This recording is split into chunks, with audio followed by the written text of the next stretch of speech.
ভারতবর্ষের বুকে ভারতের সন্তানেরা সবাই মিলে একদিন সমানভাবে আমরা এইভাবে মার্চ করে করে সেই মুখে থাকবে আমাদের রামনারায়ণ রাম, এবং আমরা সেইভাবেই সব ক্লেদ পঙ্কিলতা ভাই ভাই মিল রেখে সমস্ত জাতি ধর্ম নির্বিশেষে সবার সাথে সবাই প্রাণের সাথে একত্রিত হয়ে আমরা চাই দেশের সবাই একত্রিত হয়ে হাতে হাত মিলিয়ে মার্চ করুন।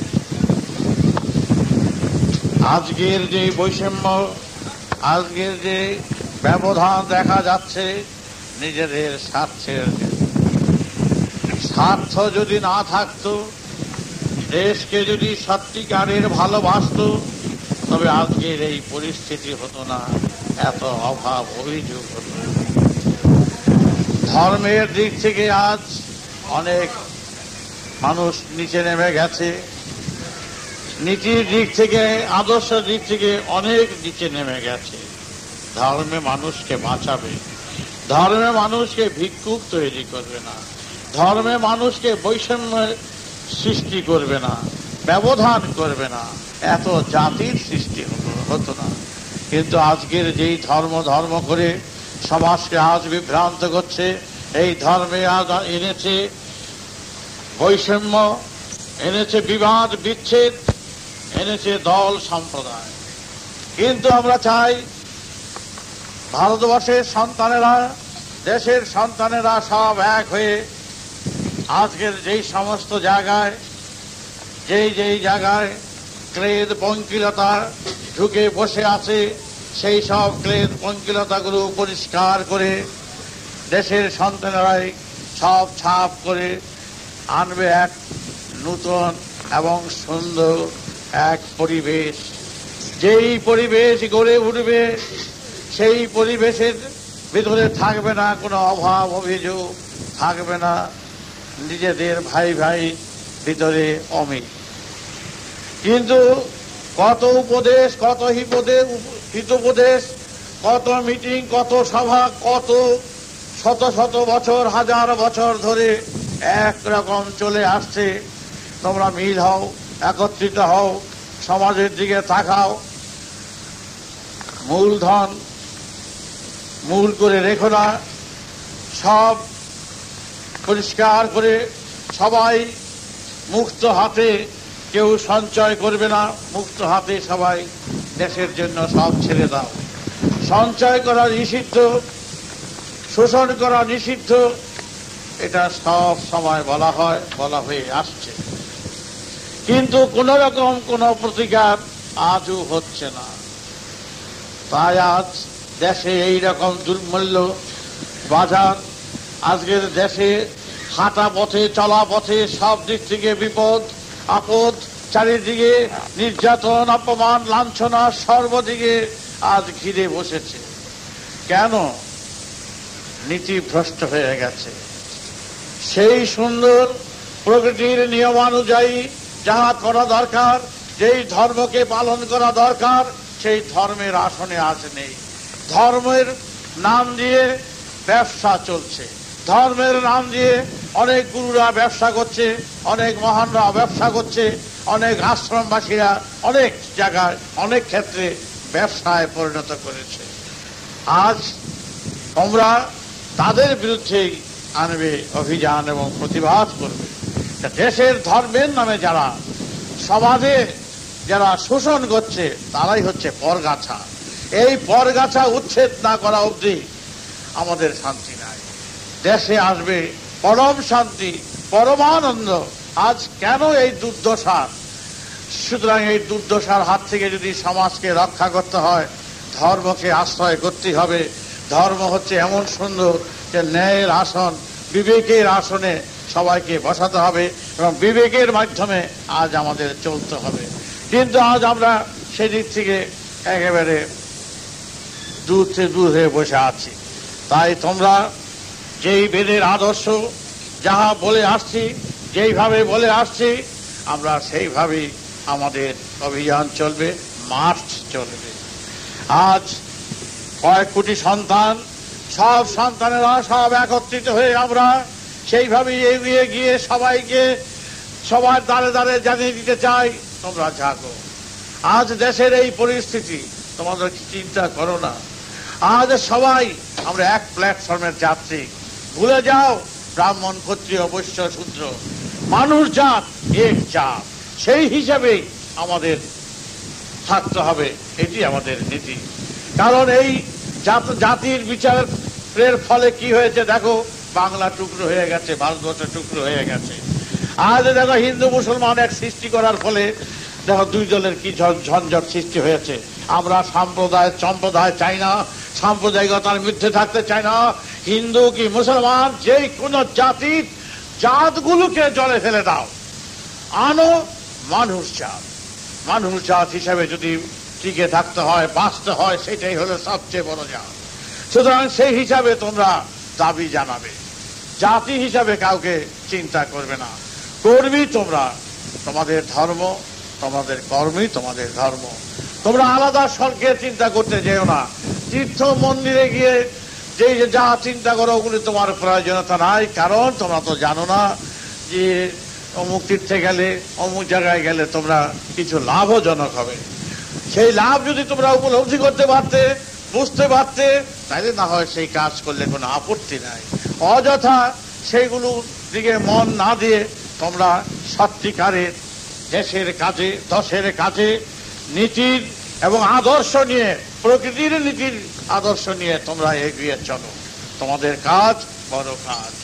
তোমরা রাজনীতি করো না, আমরা রাজনীতি করি না। রাজনীতি যখন করি না, যেই রাজনীতি শুধু গদির দিকে তাকিয়ে মানুষে মানুষে বিবাদ এবং নিজেদের ভয়ে ভয়ে ঝগড়া বিবাদ, এটা ঠিক রাজনীতি নয়। আজকের রাজনীতি হচ্ছে সেই পর্যায়ে গিয়ে দাঁড়িয়েছে, কে কাকে ঠকাবে, কে কার উপর টেক্কা মারবে, কে কাকে মেরে ফেলে দেবে। এইটাই হচ্ছে আজকের যে গুন্ডামি করা, ঝগড়া করা, বিবাদ করা, মারামারি করা, কাটাকাটি করা, এইটাই রাজনীতির খেলা। এখানকার রাজনীতির খেলা নয়, দুর্নীতির খেলা। আমরা সেই গদিতে যাব না। গদি ছেড়ে দিলেও আমরা গদিতে বসবো না। আমরা চাই দেশের সব ভাই বোনেরা গ্রামে গ্রামাঞ্চলে পড়ে আছে, যাদের খাওয়া জোটে না, পড়া জোটে না, শিক্ষার ব্যবস্থা নাই, তাদের ব্যবস্থা করা। সেই ব্যবস্থার দিকে আমাদের হাত বাড়াতে হবে। যারা আজ সমাজের বুকে থেকে আমাদের নিরীহ ভাই বোনেদের উপরে অত্যাচার, অবিচার চালিয়ে যাচ্ছে, সেখানে হবে আমাদের অভিযান এবং সেখানে হবে তার প্রতিকার। প্রতিকার শুধু খুন নয়, প্রতিকার মারামারি নয়, প্রতিকার হবে ব্যবস্থা অনুযায়ী। যখনকার যেই ব্যবস্থা, সেই ব্যবস্থার সম্মুখীন হয়ে সেই ব্যবস্থাকে কিভাবে সমাধান করা যায় তার জন্য নেব আমরা প্রস্তুতি। শুধু মারামারি, কাটাকাটি করলাম, ফাটাফাটি করলাম, দলবাজি করলাম, এ নয়। আমরা এগিয়ে যাব, মার্চ করব। সমাজের ভাই বোনেরা একত্রিত হবে, একত্রিত হয়ে দেখব যে আমাদের কাজে কারা বাধার সৃষ্টি করছে। আমাদের সহজ সরল মনের কাজে যারা বাধার সৃষ্টি করবে, তারাই তখন বুঝবে দেশের শত্রু। তারা পকেট ভারির জন্য খালি ঘুরে বেড়াচ্ছে। তখন মোকাবেলা হবে তাদের সাথে আমাদের। উঁচু নিচু রাখবো না, সমান করে দিয়ে চলে যাব। কে উঁচু মাথা চলে, ওগুলো আমাদের দরকার নাই। আমরা দেখব সমাজের বুকে যারা সত্যিকারের নিজেদের উৎসর্গ করে সমাজকে সেবায় নিজেদের আত্মোৎসর্গ করেছে, তাদের সঙ্গে আমাদের বন্ধুত্ব। আমরা কোনো পার্টির উপর আমাদের রাগ নাই, কারো উপরে আমাদের রাগ নাই। আমরা রাগ কারো উপরে হতে ইচ্ছুক নই। আমরা দেখব কতটা দেশের কাজে তারা নিজেদের উৎসর্গ করেছে। আমরা সেইভাবেই সেই দিকে এগিয়ে যাচ্ছি। তাই আজ তোমরা যেই ভেদের আদর্শে, প্রকৃতির আদর্শে আজ তোমরা এগিয়ে যাচ্ছ, তোমরা সেইভাবে চলবে, সেই পথে চলবে। কখন হাজার হাজার লক্ষ লক্ষ কোটি সন্তানদের ডাক পড়বে, সেই ডাকে কখন কি প্রতিকার করতে হবে, কি ব্যবস্থা নিতে হবে, কখন কার কি জন্য কি নির্দেশ আসবে, কি উপদেশ তোমাদের উপরে আসবে, সেই মতে তোমরা চলবে। সেখানে আর কোন দিক তাকালে চলবে না। ছেলে মেয়ে ভাই বোন আমরা সবাই আমরা সেইভাবেই থাকতে চাই। এটা কারো বাপ দাদার 14 পরিচয় সম্পত্তি নয়, সকলের সমান দাবি এই মাটির বুকে। তাই আমরা এই মাটির বুকের পরম শান্তির কামনায় দেশের দশের গ্রামে গ্রামাঞ্চলে মা বোনদের মুখের গ্রাস ফিরে আসুক, শান্তিতে বাস করুক, তাদের জন্য থাকবে আমাদের প্রাণ এবং করবে। আমাদেরকে অনেকে ভুল বুঝে আমরা রাজনীতি করি, আমরা সিআই এজেন্ট, অনেকে অনেক রকম কথা বলে আমাদের অনেকের কাছে বিভ্রান্তের সৃষ্টি করুক। আমরা যখন নাই, আমরা সিআই এজেন্টে নয়, রাজনীতিও করি না, দলাদলিতে নেই। তবে এই যেন ভুলে না যায়, আজকে রাজনীতির মাঠে যারা যত দল থাকুক না কেন, তোমরা নিশ্চিন্ত থাকবে, আজ সন্তান দল কয়েক কোটিতে দাঁড়িয়ে গেছে। তারা মরতে পারে, দরকার বোধে মারতেও পারে, কিন্তু তারা মারবে কাকে? মারবে দেখবে যে যখন আক্রান্ত হবে, যখন তোমার ঘরে ডাকাত, তোমরা আক্রান্ত, আক্রমণকারীকে আমরা ছাড়ব না। যেই হোক আক্রমণকারীরা, আমরা অযাচিত ভাবে উপযাচক হয়ে কারোর সাথে ঝগড়া করতে যাব না। খুন আমাদের ধর্ম নয়, কিন্তু আজ আমাদের দেশে যদি অযথা মারপিট করে, অযথা অত্যাচার করে, অযথা নির্যাতন করে, অযথা যদি আমাদের উপরে গালিগালাজ, অযথা অভাব, দেশের অভাব সৃষ্টি করে, অযথা অশান্তি করে, তখন আমরা বুঝবো আমরা আক্রান্ত। আমরা আক্রান্ত হলে আক্রমণকারীকে আমরা তোয়াজ করব না, ফুল বেল পাতা দিয়ে পূজা করব না। আমরা সত্যিকারের এই মূর্তি দেব দেবীর মূর্তিরা যেইভাবে সমাজের বুকে লাঠি দিয়ে, অস্ত্র দিয়ে, শস্ত্র দিয়ে, সশস্ত্র বিপ্লবের মাধ্যমে সমাজকে তারা সাহায্য করে ঠিক পথে এনেছিলেন, তখন বুঝবো আমাদের কাজে আমাদের যদি সশস্ত্র বিপ্লবের পথে যদি আমাদের নামতে হয়, তাহলে নামতে তারাই বাধ্য করবে, আক্রমণকারীরা। আমরা চাই না, আমরা হাতে অস্ত্র নিতে চাই না, আমরা প্রেম হাতে নিতে চাই, ভালোবাসা হাতে নিতে চাই, প্রেমের আলিঙ্গনে সবাইকে এক করতে চাই। যদি আমাদের হাতে লাঠি ধরতে হয়, এই ধরার মূলে ওই সমস্ত শয়তান, ওই সমস্ত শোষক, ওই সমস্ত অসুর, ওই সমস্ত আক্রমণকারীরা হচ্ছে দায়ী। তাই তোমরা নিশ্চিন্ত থাকবে, তোমাদের উপর যদি অযথা কেউ, কোন পুলিশ, কোন আইবি বা টিআইবি বা এসবি বা যে কোনো ব্যক্তি যে অযথা তোমাদের উপরে কোন বিদ্রুপ করে, অযথা তোমাদের নালিশ করে, অযথা তোমাদের দোষারোপ করে, তারাই বুঝবে যে সেটার ফল, কেন আমরা তার মধ্যে কিছুটা নেই। আমি লিডার হয়ে তোমাদের বাপ হয়ে কথা বলছি, আমরা যখন নাই, আর যদি কেউ আমাদের সন্তানদের মধ্যে যদি কেউ ব্যতিক্রম করে আমাদের আদর্শে, তার জন্য সে হইব দায়ী, আমরা দায়ী হব না। সন্তান দল দায়ী নয়, বেদের নীতির দায়ী নয়। যদি চাই তোমরা উস্কানিমূলক কথা বলবে না, তার উস্কানি দেবে না, কোনো কিছুতে যাবে না, সবার সাথে মিল রেখে ভালোবেসে কাজ করবে। অনেক আঘাত পাবে, অনেক নির্যাতন পাবে, অনেক অশান্তি আসবে, অনেক বাধার সৃষ্টি হবে তোমাদের চলার পথে। তোমরা নীরব কর্মী, নীরবে সহ্য করে যাও। কারণ যে রক্তে কথা বলছে, এই রক্ত হলো মার খেয়ে নাম যাচ্ছে গৌর নিত্যানন্দ। সেই গৌরের রক্ত আজ তোমাদের সাথে কথা বলছে। সুতরাং সেই হিসাবেই তোমরা সবকিছু সুন্দরভাবে পালন করে, যেই মহাকাশের মহানাম মহাসারগ্রাম রাম নারায়ণ রাম যাহা দিয়েছি, এই রাম নারায়ণ রাম শুধু এখানকার শুধু খোল পিটানো শুধু নাম নয়, মহাকাশের মহান বিরাট অর্থবোধে এই নাম। এই নামের অর্থ রয়েছে সমাজকে রক্ষা করো, জাতিকে রক্ষা। রাম নারিধা রাধা যশাতমরুবারিধুবাসি সমাম বেদুমতমারধীশাসি সংযশাতমরা বেদুভরবারধীশাস সংযশা মানন্তমরাবারুবরবারধীশাম রাম নারায়ণ মহাভীতাং যক্ষাধীধারুদুভাসি সমাম। এই রাগটা অর্থ বিরাট, মর একটা অর্থ বিরাট।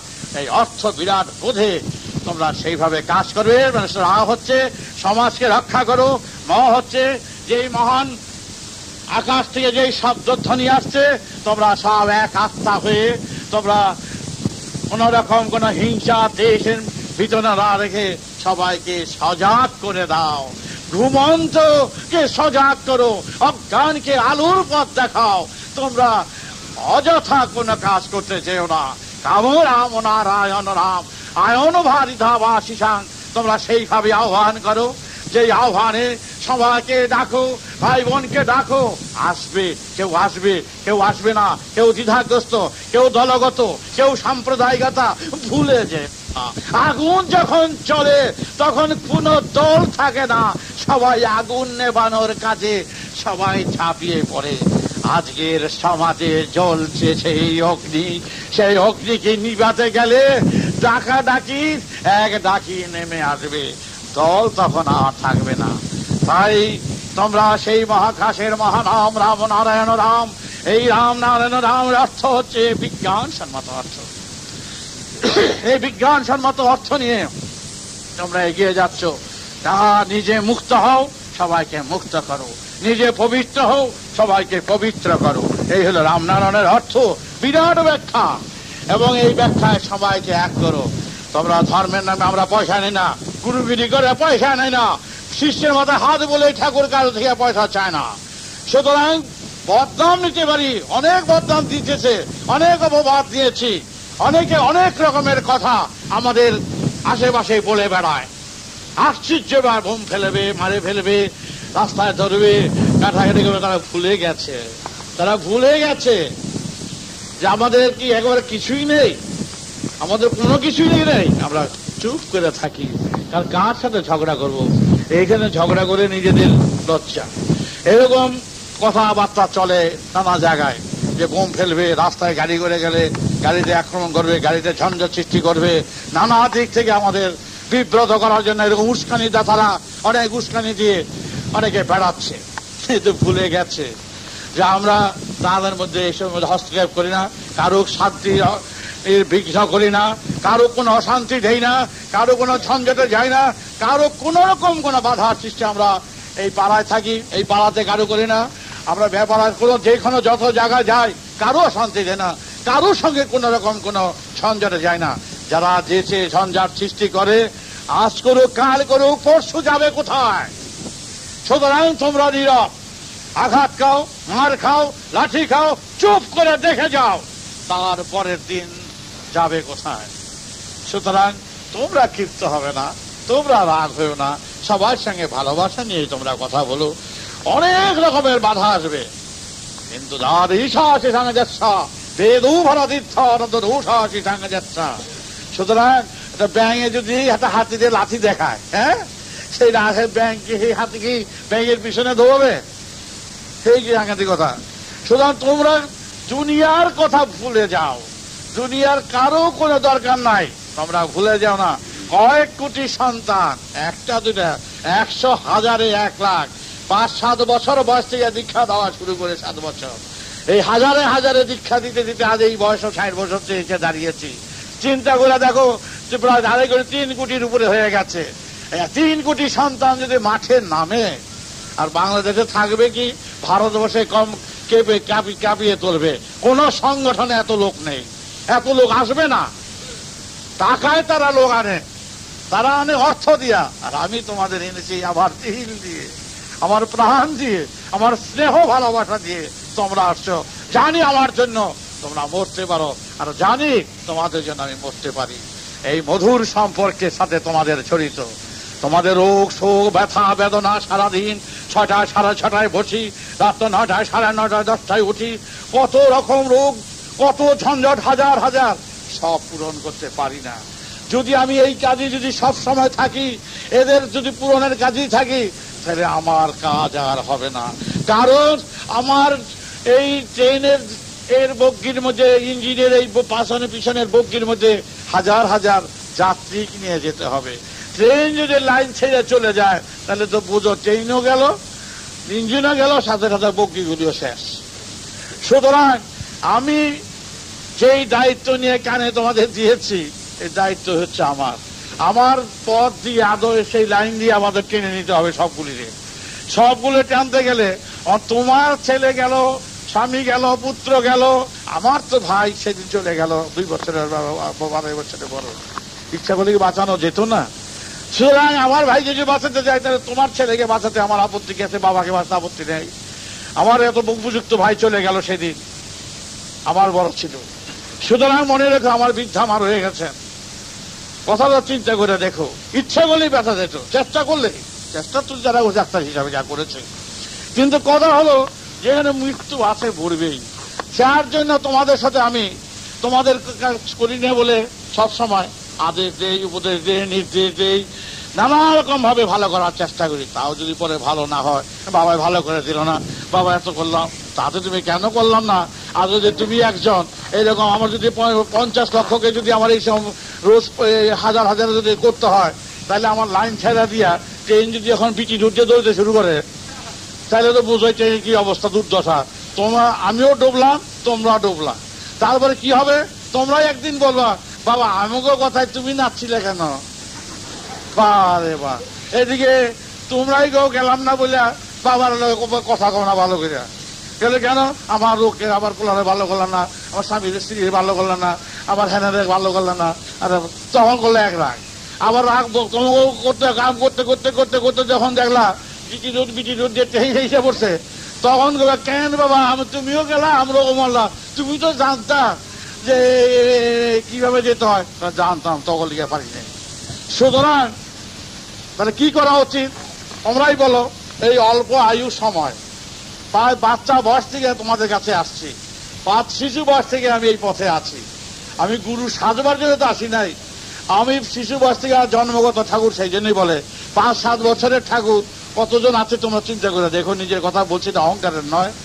তাহলে এই 5-7 বছর বয়স থেকে ঠাকুর, যেখানে স্কুলের মাস্টার হেডমাস্টার থেকে আরম্ভ করে স্কুলের হেডমাস্টার ছাত্রের কাছে দীক্ষা নেয়, এটা লেখলো মানে শূন্য দিব, কিন্তু আসে তো, নিয়ে এসেছো, দেখেছো অনেকে। সুতরাং আর এইভাবে জীবন যাত্রা করছি, আর তোমাদের এইসব গাদা ভোটের মতন সব পিছনের বগির মধ্যে সব বইয়া তালা চাবি দিয়ে আটকাচ্ছি। সেইখানে যদি আমি বেলাইতে চলি তাহলে কাজ হবে না। আমি গুড়ি গুড়ি করে পয়সা নেব না, তোমরা জোর করে দাও, আমি তোমাদের চেয়ে নিলাম, সেটা তোমার আমার বাপ বেটার সম্পর্ক। কিন্তু আমি পূজার নাম দিয়া, যজ্ঞের নাম দিয়া আমি তোমাদের টাকা কোনদিন গ্রহণ করবো না, একেবারেই না। অনেকে ছাত্রলীগ আমার কাছে আছে, বাবা আমাকে একটু জল করে দাও, তাহলে এই বাবার কাছে আইলে তো খালি হাতে আসতে হবে, পয়সা নিয়ে আসলে চলবো না। খালি হাতে আছে, বেদ মন্ত্র পাঠ করে জল ছিটিয়ে দিলাম, বাড়ি জায়গায়। সুতরাং এই ঠাকুর চলবে না যে শান্তি করে দাও, সংস্থান করে দাও, যজ্ঞ করে দাও। এই রোজ 150-200 লোক এসে খায়, কত কষ্ট করে চলতে হয়। আর যদি তোমাকে গুড়ি গুড়ি করে পয়সা রোজগার করতে পারতাম, তোমাকে পোলাও মাংস ভালো করে খাওয়াতে পারতাম, এবং চৌরঙ্গিতে বাড়ি করতে পারতাম, এই খেত খাবার আমার করতে হইতো না। সুতরাং বদনাম দেব আমি যেন আমরা না করি, আমি সেইভাবে তোমাদের সঙ্গে সম্পর্ক বাঁধাই নাই। আমি সম্পর্ক বাঁধাইছি, তোমরা আমার পেটের সন্তান, বাপ বেটার সম্পর্ক করে তোমাদের সঙ্গে আমি একত্রিত হয়েছি। তাতে তোমার আমরা ভুল বুঝুক, তুমি আমার উপর রাগ করো, আমি তোমার রাগ করি, রাগারাগি বাপ বেটা করে করে করে করে আবার শেষ রাস্তায় গিয়ে আবার মিল হয়। আমরা রাগারাগি করবো আমরা আমাদের মধ্যে, কারণ মতে মিলল না, বাবাও রাগ, পোলাও রাগ, দুজনে শিখে শুয়ে আছে, খাইবো না। সেটা বাবাকে পোলারে রাখে, পোলাকে বাবারে রাখে, চল দেখ খেয়ে আসি। আমাদের কথা হলো বৃহৎ কাজের জন্য আমরা আমি কাজ করব। আমি যে লাইন ধরছি, যে আদর্শ, আর বেশি দিন বাঁচবো না। সুতরাং তোমাদের এই 3 কোটি 3.5 কোটি লোকের আমার বগ্গির মধ্যে ভর্তি হবে, তারপর খ্যাচ খ্যাচ খ্যাচ করে যাবে রেজমুখিয়া। সেইখানে তোমার কার ওষুধ, কার বিসুখ, কার কিছু, যেখানে কেউ থাকবে না, সেখানে তালি দিয়ে কত রাখা যায় বলো দেখিনি? থাকবেই না, এই কথাটা তোমরা জানো। সুতরাং এই থাকা থাকির পাল্লার মধ্যে আমি আর নাই। আমি পরিষ্কার তোমাকে জানিয়ে দিচ্ছি, আমি বড় কাজের জন্য আছি, আমার যা কাজ আমি করব। সে শিশু বয়স থেকে আছে, আমি এখানে সাধনা করে ঠাকুর বনতে আসি নাই, এখানে আমি চোখ বুঝতে আসি নাই, মাঝে মাঝে চোখ বুঝে তোমাকে এড়াবার জন্য। হ্যাঁ, কি করবো বুঝলা, মাঝে মাঝে চোখ বুঝে এড়াবার জন্য। তাহলে এটা হলে আবার ফাঁকি হয়ে যাবে, সেই জন্য বসে বসে জব করতে শুরু করেছি। একেবারে ফাঁকি দেওয়া তো উচিত না ছেলেদের কাছে। আমার তো ছেলে, আমি চোখ বুঝে থাকি, কথা কই না। তাহলে দেখলাম আগে তো মৌন থাকতাম, আচ্ছা মৌনই থাকবো, কথাও বলবো না। এখন একেবারে চুপ করে থাকতো, আমি আমার জব করা শুরু করে দিই। জব করে তো সত্যটা রাখলাম, জায়গায় এড়াই যাবো, সত্য রাখলাম।